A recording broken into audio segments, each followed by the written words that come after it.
Hi, I'm Megan. Welcome to today's live reading of Moonlight Drive by A.R. Hadley, presented by Itsy Bitsy Book Bits. Join me. Chapter 1, 1985. You want to fuck? Nick's hands were in the pockets of his tight, low-slung leather pants. Pieces of thick, unkempt black hair fell into his eyes.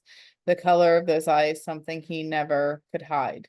Blue, violent blue, an unpredictable sea. Her gaze bounced around. No one was really meandering the vast corridor anymore.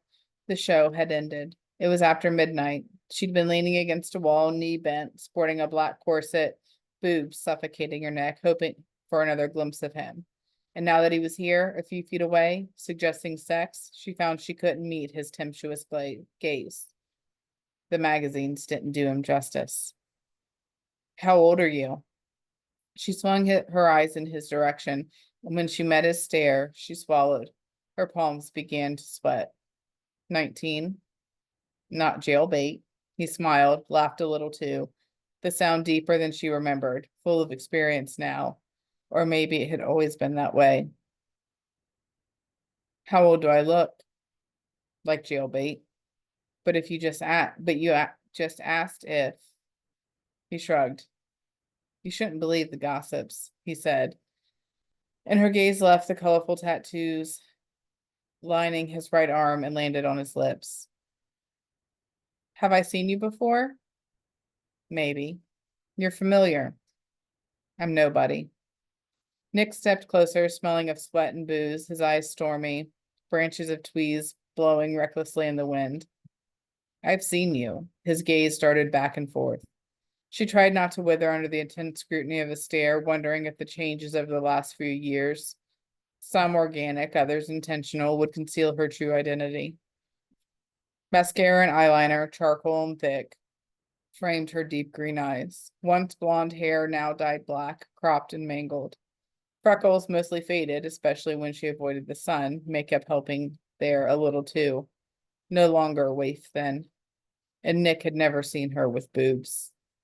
He had changed his appearance too, employing eyeliner and costumes, both of which he wore now. A few chains hung from his neck, including one she couldn't peel her eyes from.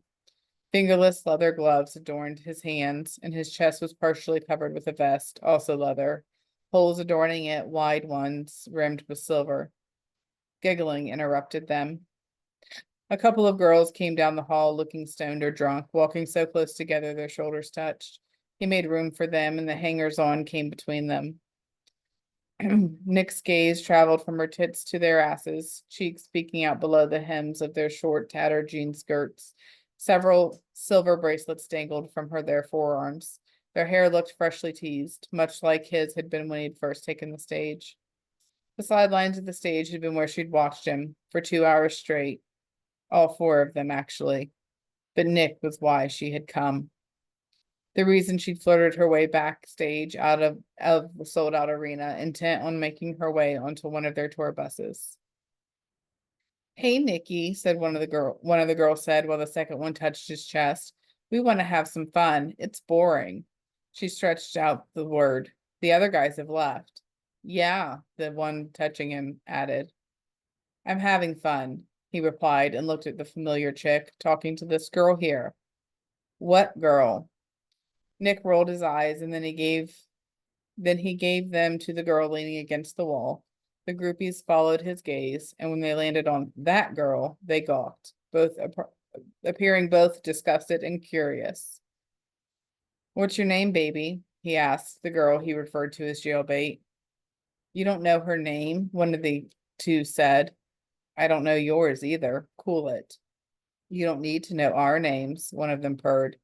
The familiar girl dropped her left foot to the ground, stood tall, and looked into those malevolent eyes once more. Then she departed. Nick might have called out to her. She wasn't sure. She only heard the rattling of the bracelets, several giggles, and the sound of a zipper being pulled down. Chapter 2. No time, no space. He was the one who always made sure I was safe. My father would hurt my mother, and I'd hide outside, usually near the metal garbage cans. We didn't have a proper yard. I'd like to imagine we had a swing set and a sandbox. Nick would sometimes find me hunched over and crying, plugging my ears. I was only 11 when we'd met, which made him 13. One time, when we were a little bit older, he wrapped an arm around my shoulder, pulled me close, and sang for me, words he made up on the spot. When you're small, no one sees you, but you feel everything. They tell you what to do, how to be, what to think. They've lost their way, they've lost their way, never me. A version of that poem became a song, and it ended up on their first record. In the linear notes, he dedicated it to me. For Danny, always chasing rainbows in dreams. Chapter 3, 1985. Hey, kid.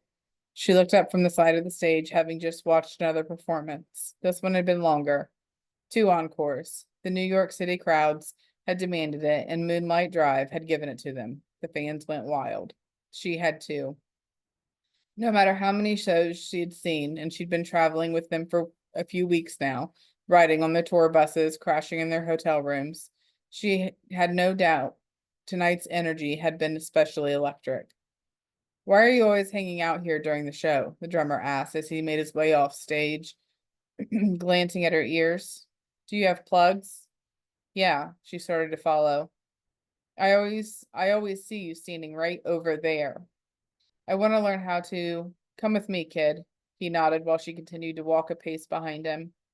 Jim Rose looked the way he usually did, a pair of board shorts and a Hawaiian shirt, drumsticks in hand, naturally kinky hair just hanging past his shoulders. Only now it was damp with sweat, making it appear curlier, longer, and darker than its normal deep brown.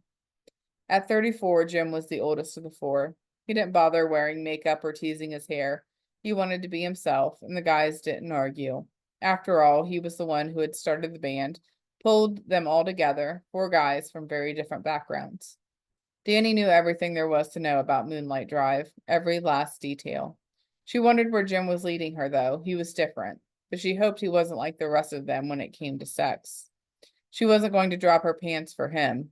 She'd already been eyeballed and propositioned so many times she'd lost count.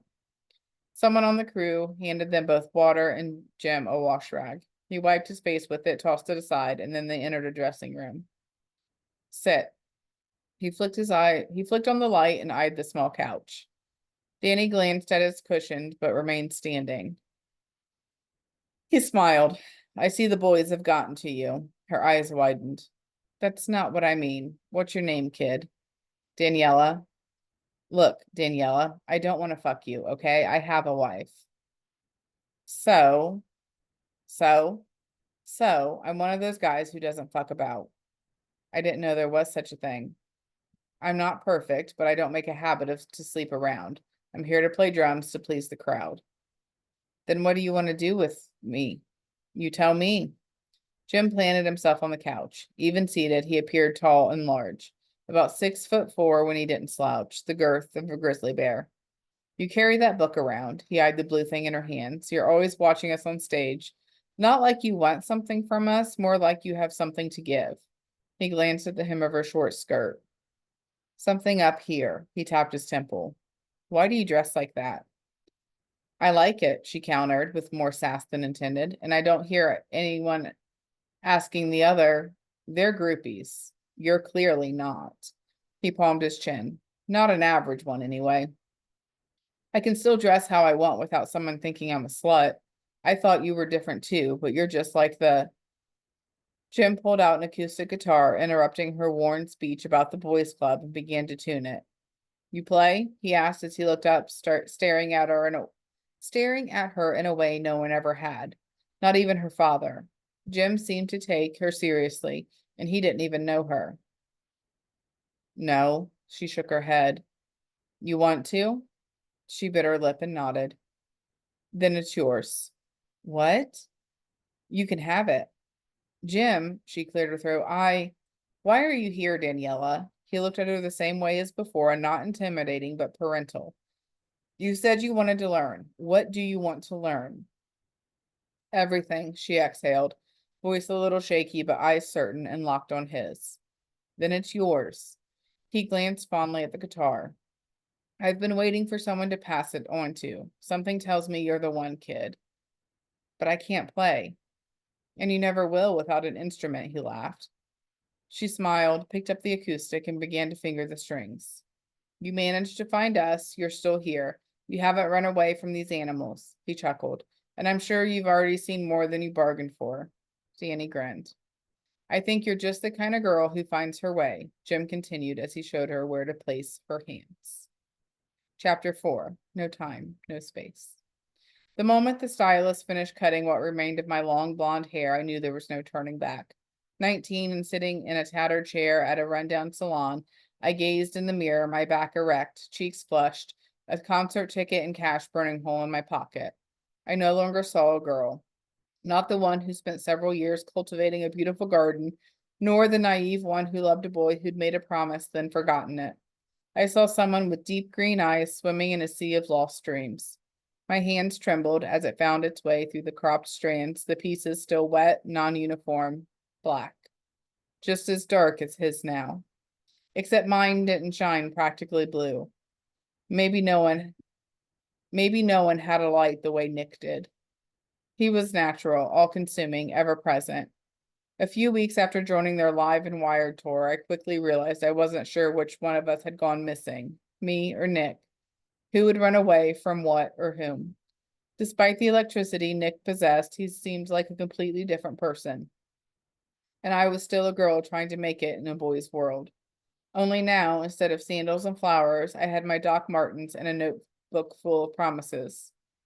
Then I had something else, a key to my future. Jim had given me his guitar.